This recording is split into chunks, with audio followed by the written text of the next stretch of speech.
was trafficked from the ages of 6 months to 17 years old by immediate and extended family members back in the early 60s.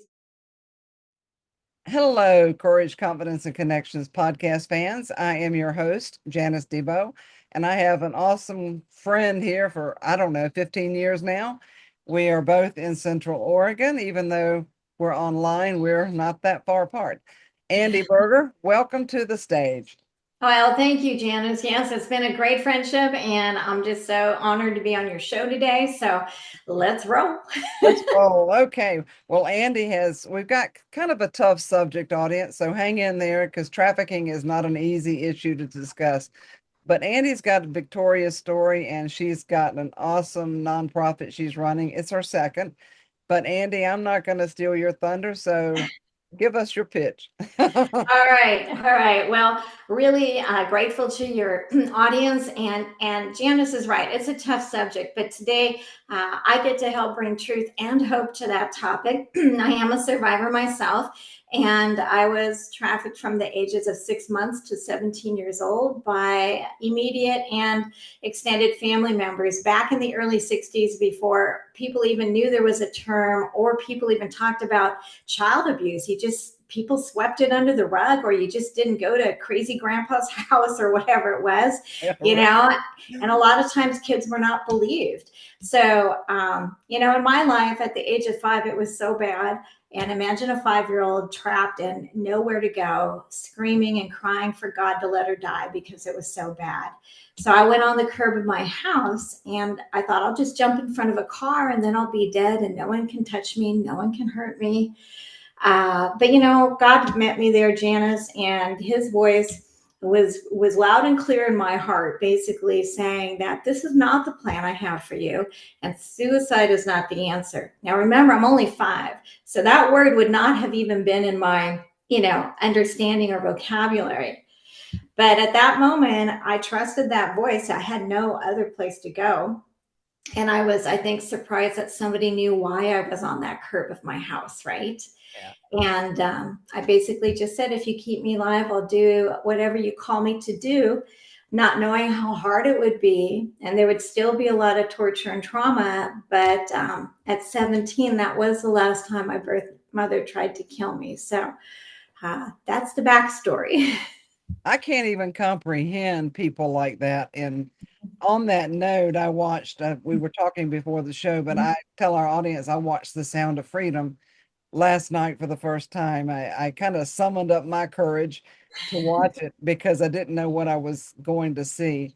It is horrific what's going on. Now, there were some facts that were bantered around in the movie, and I understand that it's trafficking has become worse than drug trade. Is that still the case?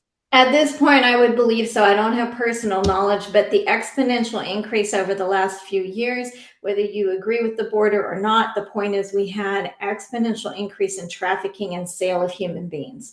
And the U.S. is the number one purchaser of such things.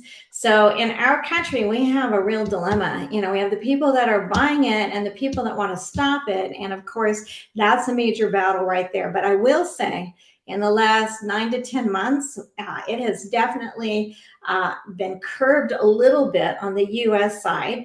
And we still have a lot of work to do, though, which is why, we need a collective voice together as a community, in every community, just like our community.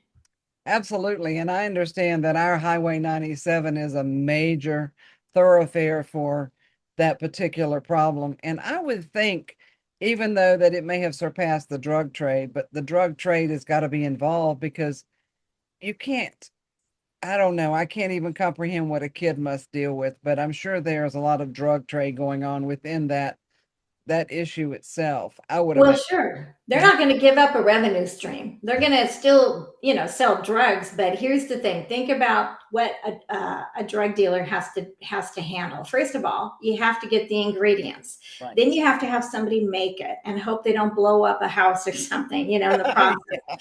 And then, and then if you get that far, you have to get distributors and you have to be able to trust the distributors, right? Then there's exchange of money for drugs and not getting caught and going to jail. A lot of steps where someone dealing drugs can get caught. But here's the flip side. Let's say a gang member or a boyfriend of a girl, for example, says, "Hey, honey, I'm having a party over at my house. You want to come? It's going to be really cool. I'm going to have a lot of friends there." She gets there, and the only friends that are there are the ones that are going to eventually purchase her throughout the night. Now, where does that young girl go? Is she going to go home and tell her mom or her uncle or her dad or somebody and say, "Hey, guess what happened to me last night?" Nope. No, she's definitely not going to do that if she even survives it. Okay. So for the audience's sake, the average number of times any human being is sold, say for sex trafficking, let's just keep it on that one for right now, is 20 to 25 times. So all of you out there who have children, if you have a 6-year-old, a 12-year-old, an 18-year-old, and they get abducted or they get lured into something that seems safe, like a college party or maybe a sleepover at somebody's house. And I'm not trying to scare people. I'm just telling people that this is how it happens very innocently, because the predators are smarter than most of us. Okay. They know that they can get away with certain things because parents are very busy, they're working hard, or maybe, there are issues in the home and they're just not as conscientious of what's happening or where their kids are going or who they're with. So it's very easy to do that. And who's going to catch them? No one's going to. That young girl is not going to turn in the person that sold her. No, it's true. I think there's so much fear that I think family members get threatened so that the person will go along with whatever is happening. And it's horrific how young they start. And of course, I know what you went through. It just, it's just mind boggling. The average person like myself can not even comprehend it. It is evil. And, but the good thing, Janice, is people like you in the media, you're getting the information out, you're getting the message out, you're having people like me who can speak to others from experience, but also say, look, I have a great life now. I took a lot of work. I had to make a lot of hard decisions, and there was a lot of pain involved in recovery and in trying to create a new normal. But the great thing is, if one of us can do it, then all of us can do it. Anyone out there who's been hurt, it was not your fault. And you do have a future and a hope. Sometimes we just need a little help. And that's what we're here to try to do. Absolutely. Now, I want to talk about, of course, what you're doing now is phenomenal, but I want to back up a little bit because I met you when I think you had started Beulah's Place not long before we met. Right. And so I think I'd like our audience to know even more of your history in between getting free and going to college and getting married to your wonderful husband. Tell Ed I said that. I will. I'll tell him that. And I apologize for my throat and the smoke has just been really bad, as you know, out here for a while. So I'm a little raspy, but yes. So I did meet my wonderful husband here in Oregon, and that was great. I had a bad marriage originally, but I was very blessed. And so at one point in 2008, I had the 4th of 10 now major traumatic brain injuries, and I couldn't work. And I'm like, what am I going to do? I've lost my income. I can't remember what day it is sometimes. And a friend of mine said, hey, well, why don't we put a website up, and what would you like to do? And I said, I've always wanted to help kids that were like me. So in 2008, we officially started Beulah's Place, and then it took a couple of years before we became a nonprofit. And over 14 years time, we rescued 300 plus at-risk homeless teens off the streets. And we just had our 12th graduate of our program complete not only college, but her master's. Really? In social work. So there you have it. These young people just needed a chance, needed someone to intercede. They were willing to do the work. They're usually very highly intelligent, but maybe they have ADD or ADHD, or they're running from something worse than what they thought the streets would offer. So collectively, as you know, we helped so many of them, and then COVID happened, and in Oregon, the leadership just didn't see the value of having a day shelter. So unfortunately, we closed, but not before God gave me another God nudge and said, Andi, go get more voices. And that's how Voices Against Trafficking came about. Well, there are a lot of voices out there, and you have rounded up quite a crew. You also you had published a couple of books before Voices of Trafficking, correct? Right, that is correct. So my first book, A Fragile Thread of Hope, One Survivor's Quest to Rescue, which is still on Amazon.com, is a little bit about my story, and then stories of four of the girls in this case that we rescued, and their stories, which are very different from each other, and then what happened to them after they went through our program. And then the second one, called Voices Against Trafficking, was also kind of a handbook. It was sort of our first initial collection of voices from all over the world that had different perspectives. And so we wanted people to maybe have a short form book versus the novel, right? Or the storybook. And that a lot of principals had it. We sent a lot to Congress. We took that book everywhere we could. That was in 2021, I believe. So now, ta-da! We have our brand new book, which is going to be officially released tomorrow. Woohoo! And this is called Voices Against Trafficking. Courage is contagious, because it really is. You're brave enough to put this on media. There are other people that are brave enough to do something in their own community. And what this book is going to help others do, whether they do it for anti-trafficking measures or some other part of human rights in their community, is to help each person become their own voice of courage in their community, for whatever that is. Because if we actually did that, this would be a completely different situation, a completely different country, because everyone would be stepping up and speaking up. And we want them to have the confidence, so we give them tools to do that, whether it's the books.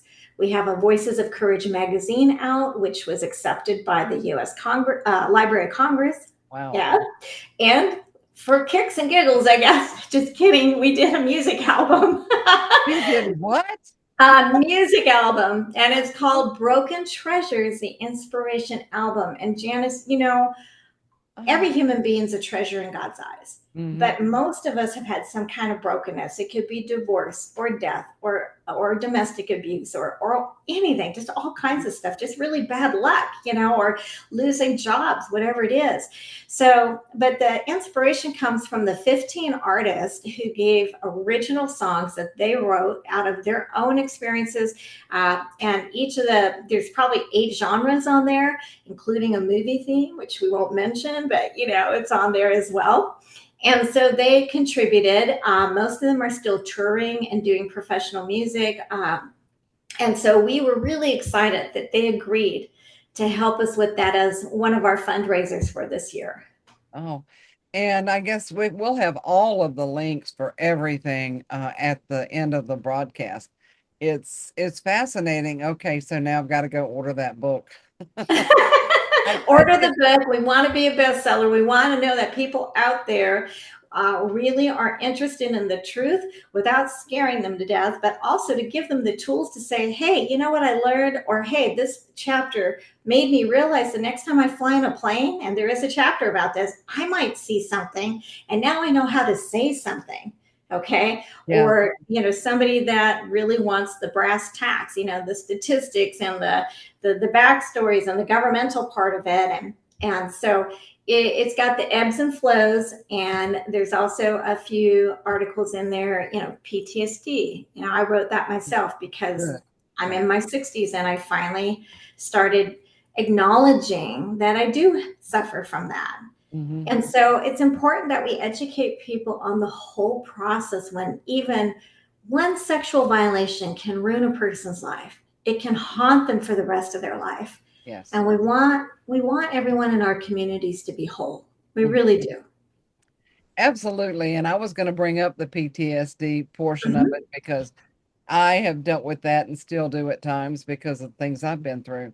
Absolutely. For different reasons. But I got to tell you, It is when I was watching the movie last night, and I'm excited about the music.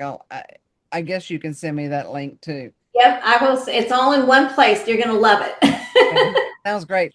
But in watching that movie last night, I kept thinking about the trauma that PTSD that these kids go through and how hard, and I know it's taken you A lot. decades to work through a lot of this stuff. It it crops up. PTSD is sneaky and it'll just crop up at the least or the least expected times, I would say. Absolutely. I tell people it will old issues crop up in new faces, new places. Hmm.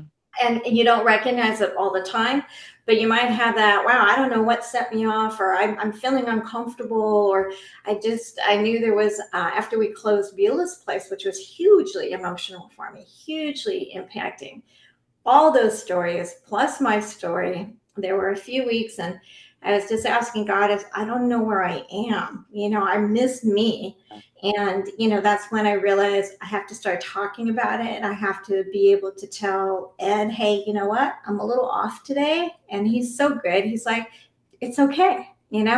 It's okay to be a little off, or to not have the gumption to go out and save the world or clean your house, whatever it is. Whatever it is, right. Exactly. Yeah, there are days you have to stop and realize that there's a reason behind it, but give yourself a break. And Absolutely. yeah, I didn't know what that was for years Mhm. until I was in Colorado, and I've been through some stuff in my life too. You know, a lot of it. I do. Yeah. And I remember I was with a friend and something happened and I was getting ready to go back to where I was staying and I just lost it. I completely lost it and went back. But thankfully, one of my roommates was studying to be a social worker.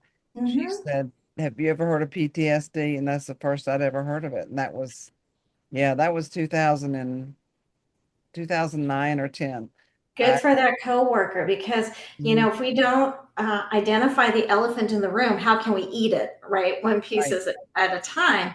And with PTSD, no, there's no cure, but there is a way to create a new normal. There is help. There are a lot of things we can do, and we hear about self-care all the time, but it's true. We do need to learn things.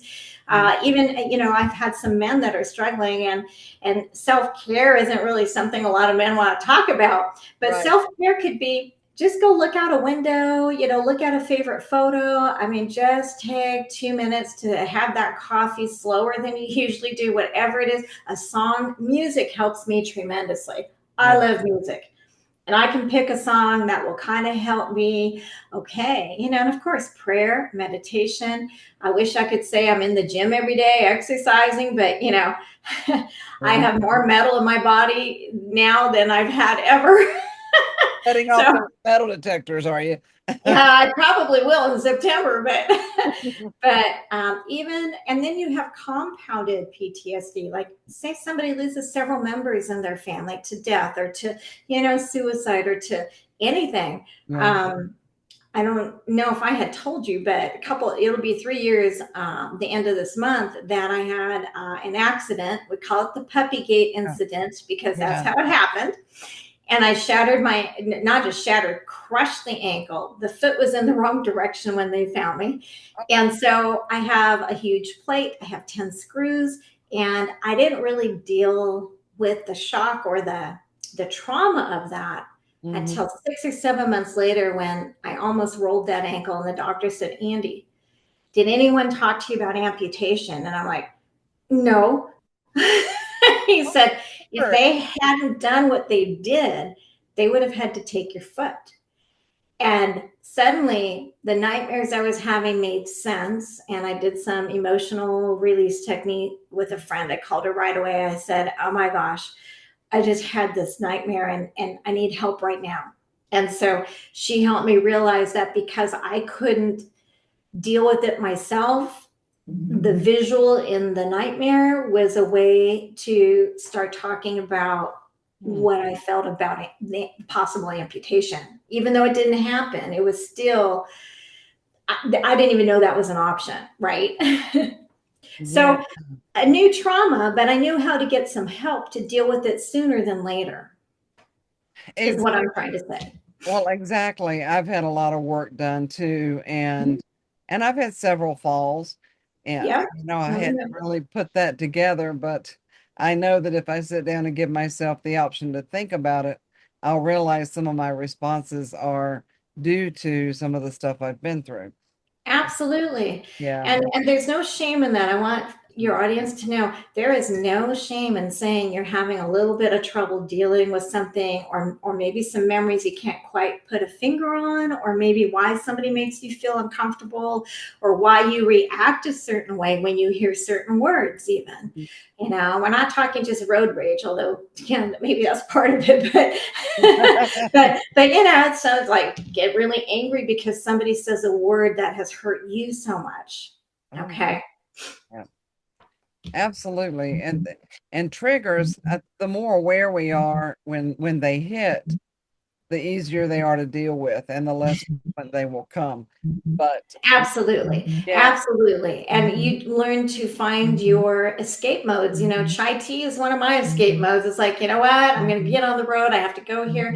I'm going to have my almond milk chai tea and life is going to be okay. It's a self nurturing thing. Very simple, mhm, but doesn't cover all the psychological issues. But, it you does. know, that moment is a little safe moment. It's a safe place, a safe thing for me to do for me. And it's not that expensive, you know or watch a funny movie. Laughter is also great. Or your favorite comedian. I mean, most of us are pretty funny just because our lives are that I'm beginning to think there's times I should have been a stand-up comic, but way. not really. And speaking of which, I'm going to have one of our local stand-up comics on. We're going to record her in the not Cool. too distant future. Oh, she's a hoot.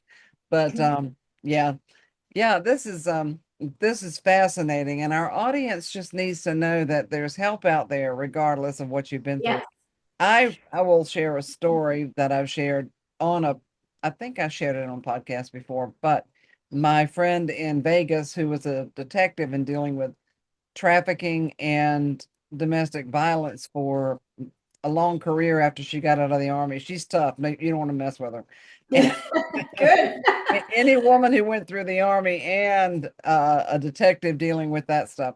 But anyway, she and I were talking, I think, after the podcast recording, and I told her what I'd been through with domestic violence, and I said, "I here's what I said. I said, but it wasn't physical." And she said, "There's no but in that. It's either Mhm. violence or it's not." Right. And it was a lot of different forms of violence, and you've seen me through some of that for sure. Mhm. All of it, actually. Absolutely. Verbal Yeah. abuse, emotional abuse, that's just as impacting as physical. The difference is you can't see it in somebody else. Right. Right. We can feel it, we know it, we are impacted by it, but you don't have the scars per se on the outside. Right. And one of the best things anyone can do, whether you've experienced any of these things or not, is to be a great listener, especially in our own communities. Sometimes people want to judge or point a finger and say, well, just get over it, or just, keep moving. And yes, keep moving, but we need to have compassion enough so that if somebody maybe is a little shy or they don't feel like anyone has ever listened to them, that Mhm. we get to have the honor of being that person that says, you know what, I'm happy just to sit here with you. Or Right. I'm happy for you to call me if you start having a moment, whatever it is we can offer. Exactly.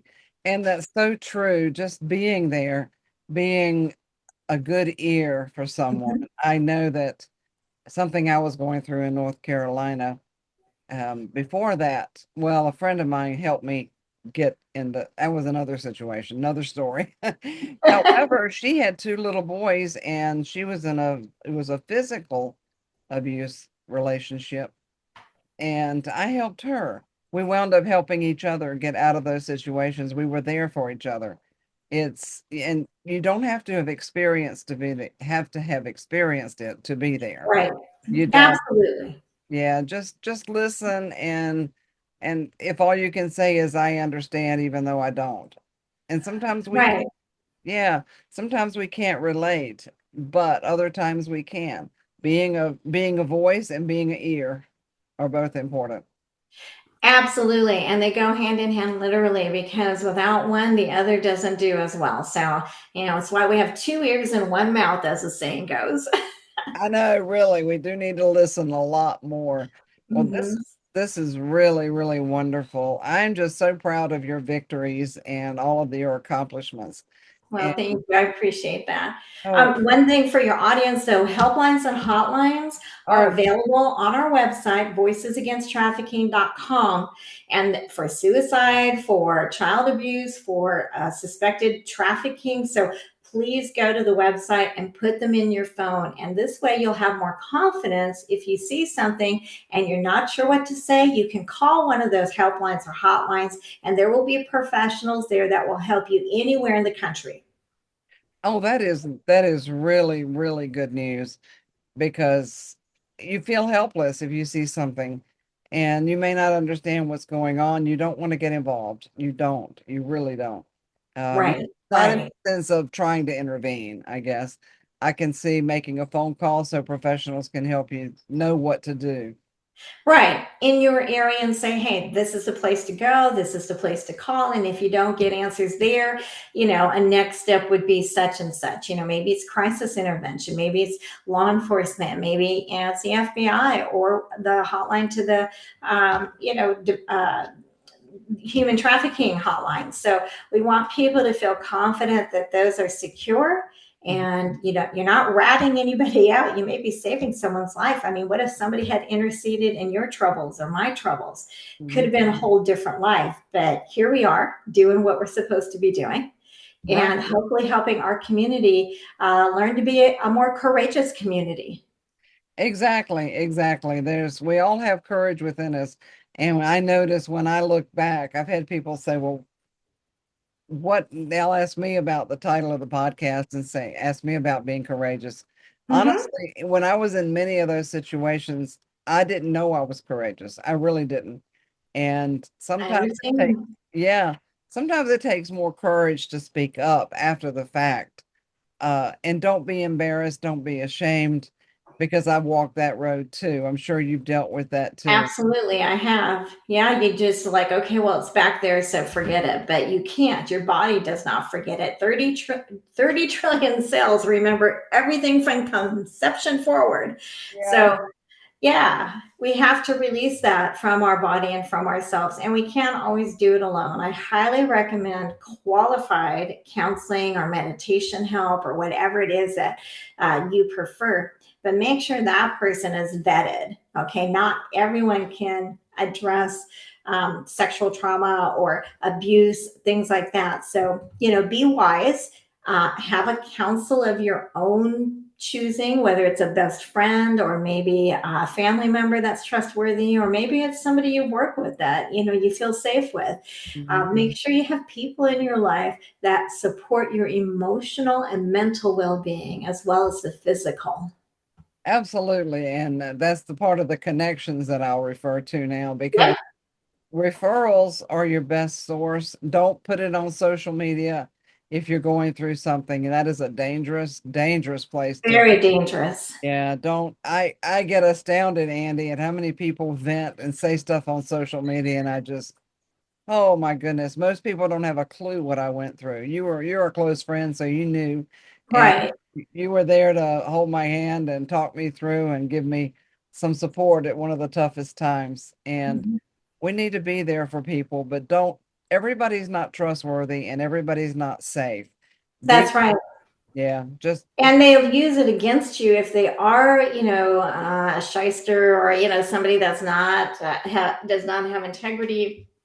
Just like predators with their kids and with the product, the human product they're looking for online, like up to 1 million predators a day on the internet looking for oh, your child, your niece, your nephew, your aunt. I mean, it's incredible. So we have to be more cautious. And please, if you're a grandma or grandpa, please don't put pictures of your grandkids, as cute as they are, in little swimsuits or outfits that could potentially bring a predator. I saw one a few months back, and the mm, first comment was, they look really beautiful in those swimsuits. And they were probably 10 years old.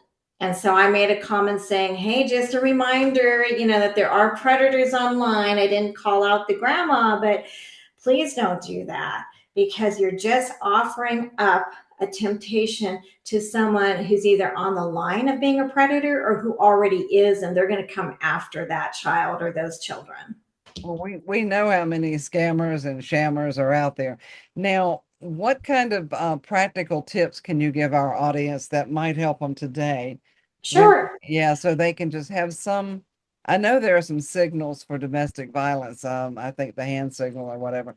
But what kind of indications, or what can we be looking for on the other than just don't post little kids' pictures looking cute? Yeah. Well, especially dressed like that, that's just, yeah, not safe for anybody. But a couple of things. Some of your audience might already know this, but I'll clarify it. And just really quick, in terms of the hand signal, yes, it started out as a way to motion, I need help. But guess who else knows what that means? The predators know what that means too. Oh, So they are not above, and it's happened where they will put somebody probably already being trafficked, already in their ring, on the side of the street. If they see somebody with kids or whatever, they might use that signal to get into your car or your home or wherever you're at. So we have to be aware that for every good thing, there's always somebody out there that is looking to use it in a bad way. And yeah. it's not a pessimistic view; it's just reality. So, so back to other things we can do. Let's say you're a family and you have kids at home, whether they're young or elementary school or preteen.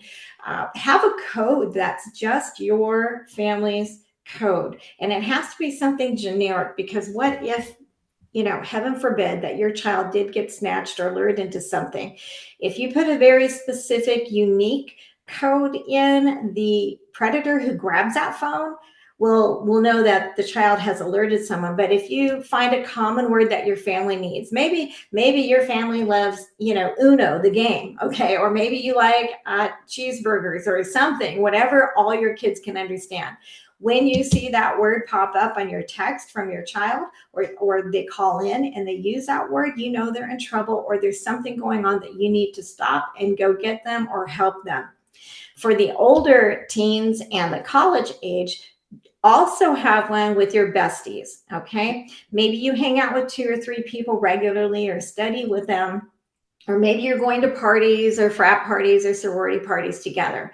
Have a separate word that that you would be alerted by, Mhm. because most friends will tell another friend at that age before they tell a parent or an adult. So if your friends know you're in trouble, then that's where you guys band together to help each other, and then until you can get some help. Right now, number one place that's most dangerous for a female 18 to 24 years old is a college campus. Wow.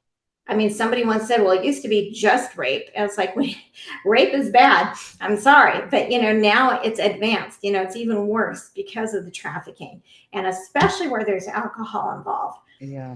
You have, 18-year-olds and above in your family or in your system of social circles. Mhm. Please be very careful. Teach them not to leave an open drink out. Drink out of get a closed bottle of Pepsi or Coke or whatever it is, and to be very, very careful when they go out and socialize.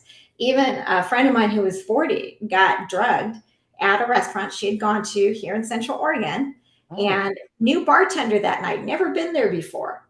And that should have been a sign, but she didn't know, right? And if she hadn't had a friend there, she would not have gotten out of there. So we have to be very aware of our circumstances, and we offer programs to help families do that. Situational awareness, how to make a habit in like 21 days. So a lot of what we offer is educational. But another thing to do is, let's say, maybe you have a 12-year-old looking for a little summer job, right? Kids like to earn money, and they see signs that are posted, or maybe a friend tells them, hey, the guy down the street needs somebody to mow the lawn, or the woman next door needs help with the baby, or whatever it is. mhm. Well, we as adults need to find out who those people are Yeah. before our child goes over by themselves. Yeah. Okay. And I know a lot of parents, well, my 12-year-old's so mature. Well, they may be mature to you, but are they mature enough to understand that maybe that person isn't safe for them? And here's an example. Um, Summer jobs were posted, and a few kids got together and said, hey, we want to do that because we don't have to drive. They're going to send a van to pick us up to Oh, go to the job. Well, guess what? It mm, was not a summer job, and it was not a safe person that picked three of those kids up. oh my. So we have to have a little more due diligence. And I know parents are busy, grandparents are busy. A Yeah. lot of us have kids in our lives that we're maybe supporting in the raising of. But the most important thing we can do is have conversations with them in age appropriate ways, or to ask people like me or some of our members from Voices Against Trafficking Mhm. to teach you how to talk to them, or to talk to you and set up a little virtual meeting or training session with us. So those are things that we can do right now that don't take a lot of time and not a lot of money, and yet the benefit to making your family safe and your children safe will outweigh anything that you have to sacrifice. Wow. That's awesome to know. Okay. Well, that's great. We're going to start to wrap it up, but you've shared so much, but I always like my guests to take a chance, take a minute or two to share anything else on your heart or any other wisdom you'd like to share, encouragement, however you want to share it. Sure, absolutely. Again, I want to repeat for anyone that has experienced any of these situations, whether it was, a wrongful touch, something more serious in terms of physical harm, domestic violence, all of that, that is not your fault. And I hope you know that. And I hope you know that we are out here personally and as a community to help you recover, to help you heal, as long as you're willing to do the work. Like my counselor originally said way back then, she said, Andi, if we're not done in such and such time, either I'm not doing my job or you're not doing the work. But if we work together, we will be done, based on everything by such and such time. And so we have to work together as a community. But the other thing is, there is hope in the situation. We have hope right now because two of us are communicating, on your show, and hopefully impacting those that are listening and watching. So Mhm. if you've learned something, please share it with the next person you see or the next person you're in contact with, whether it's the hairdresser, the nail technician, the grocery, the lumber yard person, whatever it is. Say, Right. buy the book, get Voices Against Trafficking, Yes. Courage is Contagious. And go to Barnes and Noble locally, go to Amazon, wherever your favorite bookseller is. That will be one step forward, as well as the helpline numbers. And then, of course, voicesagainsttrafficking.com. We have all of our things, books, music, magazines. You can get everything in one spot. The proceeds do go directly to victims and survivors of sexual exploitation in any way, and also human trafficking. So we do that so we can support more. And in our Central Oregon community, we are still supporting survivors, and we appreciate your help by purchasing something from our website. Absolutely. And everything is going to be at the end of the broadcast. I want to encourage our fans to subscribe, and you can set up notifications if you want to, but subscribe to the channel because we have so many educational and informational topics and we're out to help the community. Thank you so much, Andi Buerger from Voices Against Trafficking and other things. This woman, My pleasure. yeah. So reach out to her or myself if you need help and you can't remember everything. That's fine. Reach out to one person, tap them on the shoulder, and get some help. And I will. Absolutely. Thank you for the honor of being on your show, Janice. Always good to see you. Good to see you too. And thank you to all my Courage, Confidence, Connections podcast fans. We'll see you next time for a new episode. Never know who's going to show up on here.